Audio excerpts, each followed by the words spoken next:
મિત્રો આજે આપણે પ્રાર્થનાના વિષયો સંબંધી જોઈશું કે શાના માટે આપણે કયા વિષય સંબંધી પ્રાર્થના કરવી જોઈએ. તો કેટલીક બાબતો વચન સાથે કહીશ, તમે ધ્યાનથી સાંભળશો ને એ પ્રમાણે તમે પ્રાર્થના કરી શકો. માથી 6:9-13 પ્રમાણે પ્રભુ ઈસુ ખ્રિસ્તના પુનર્ગમન, ઈશ્વરની ઈચ્છા, દરરોજની રોટલી, માર્ગદર્શન, માફી, પાપ, પરીક્ષણ પર વિજય મેળવવા માટે આપણે ઈશ્વરની શીખવેલી પ્રાર્થના કરવી જોઈએ.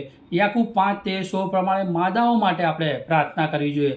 1 તિમોથી 2:1-4 પ્રમાણે સર્વ માણસો માટે, અધિકારીઓ માટે, આપણા વ્યક્તિગત જીવન માટે અને પાપી વ્યક્તિઓ તારણ પામે માટે આપણે પ્રાર્થના કરવી જોઈએ. યશાયા 38:1-5 પ્રમાણે હિજકિયા રાજા જે લાંબા આયુષ્ય માટે પ્રાર્થના કરે છે એના માટે પણ આપણે પ્રાર્થના કરી શકીએ. 1 રાજા 3:5-9 પ્રમાણે આપણા જ્ઞાન અને સમજણ માટે આપણે પ્રાર્થના કરી શકીએ છીએ. માથી 6:25-34 પ્રમાણે વસ્ત્રો, રહેઠાણ અને ખોરાક માટે આપણે પ્રાર્થના કરી શકીએ છીએ. રૂમી 1:10 પ્રમાણે આપણે સુખરૂપ મુસાફરી માટે પણ પ્રાર્થના કરી શકીએ છીએ. આપણા પ્રાર્થનાનો વિષય કોલોસી 1:28 પ્રમાણે ખ્રિસ્ત ઈસુમાં દરેક ખ્રિસ્તી સંપૂર્ણ થાય માટે આપણે પ્રાર્થના કરવી જોઈએ. માથી 5:38-48 પ્રમાણે આપણે સતાવણી કરનાર અને આપણા દુશ્મનો માટે પ્રાર્થના કરવી જોઈએ. આપણે અત્યારે જાણીએ છીએ કે ઘણી બધી સતાવણી જોવા મળે છે, તો આપણે તેઓના માટે આપણે પ્રાર્થના કરી શકીએ છીએ. 1 તિમોથી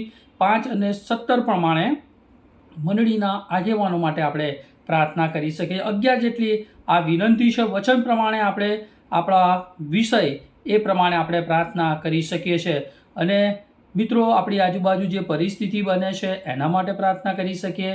જે લોકોને આપણે વોટ્સઅપ મેસેજમાં જોઈએ છે,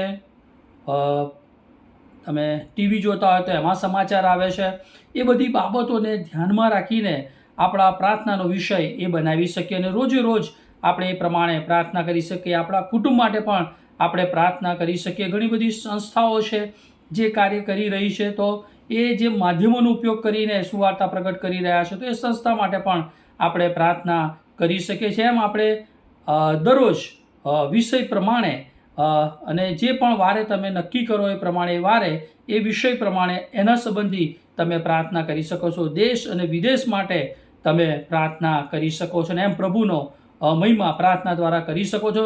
જ્યાં આપણે જઈ શકતા નથી અને પ્રાર્થના દ્વારા આપણે ત્યાં જઈ શકીએ અને આ બધી બાબતોને માટે આપણે પ્રાર્થના કરવી જોઈએ. Thank you very much. May God bless you.